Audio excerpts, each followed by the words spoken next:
মানুষের মন ক্ষণে ক্ষণে রূপ বদলায়। এখন এটা ভালো লাগছে তো তখন ওটা।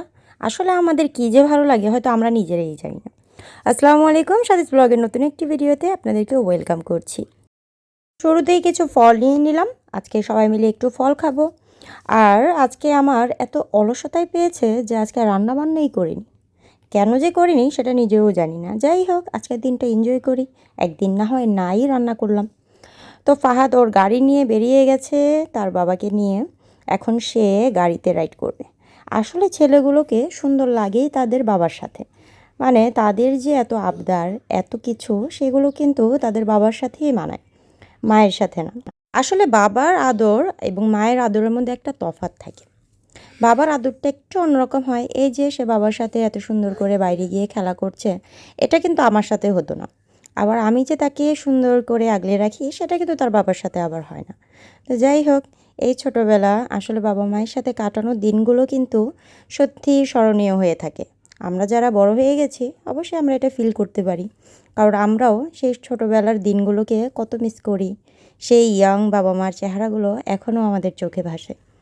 তো ফাহাদ কি সুন্দর এখানে গাড়ি চালাচ্ছে। ওর গাড়ি চালাতেও খুব পছন্দ করে। আসলে ছেলেগুলো এমনই, গাড়ির প্রতি একটা আলাদা টান, আর ফুটবলের প্রতি তাদের আলাদা একটা ভালোবাসা থাকি। তো অনেকক্ষণ গাড়ি চালিয়ে ফাহাদকে ঘরে নিয়ে আসা হয়, কিন্তু ফাহাদ তো সেই রাগ, মানে ওর বাবার উপর প্রচণ্ড ক্ষেপে গেল যে বাইরে এসে আবার যাবে। তো যাই হোক, আমার দিকে তো কোনোভাবেই ফিরলো না।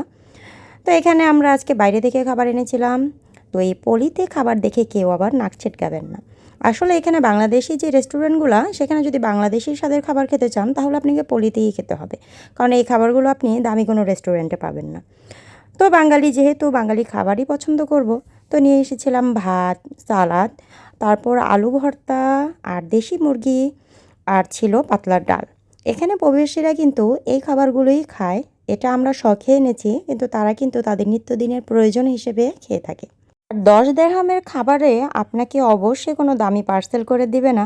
তো যাই হোক, পার্সেল কোনো ম্যাটার না, খাবারটাই আসল। এই বিদেশে থেকে দেশি খাবারের স্বাদ যারা প্রবাসী তারাই বুঝবে, এছাড়া বাংলাদেশে যারা থাকেন তারা কোনো দিনও বুঝবেন না যে দেশি খাবার কীরকমভাবে আমরা মিস করি।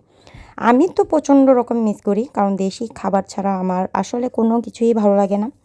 তো যাই হোক, আজকে কিন্তু অলসতাটা ভালোই ছিল, কারণ দেশি মুরগির মাংসটা অনেক মজা হয়েছিল, আলু ভর্তাটাও ভালো ছিল, আর ডাল তো কি বলবো, ডালটাও খুব ভালো লাগে, পাতলা ডাল লেবু দিয়ে খুব ভালো লাগলো। যাই হোক, মাঝে মাঝে অলসতা চলে। তো আমিও আজকে অলসভাবেই দিনটা পার করলাম। সবাই ভালো থাকবেন, সুস্থ থাকবেন, আল্লাহ হাফেজ।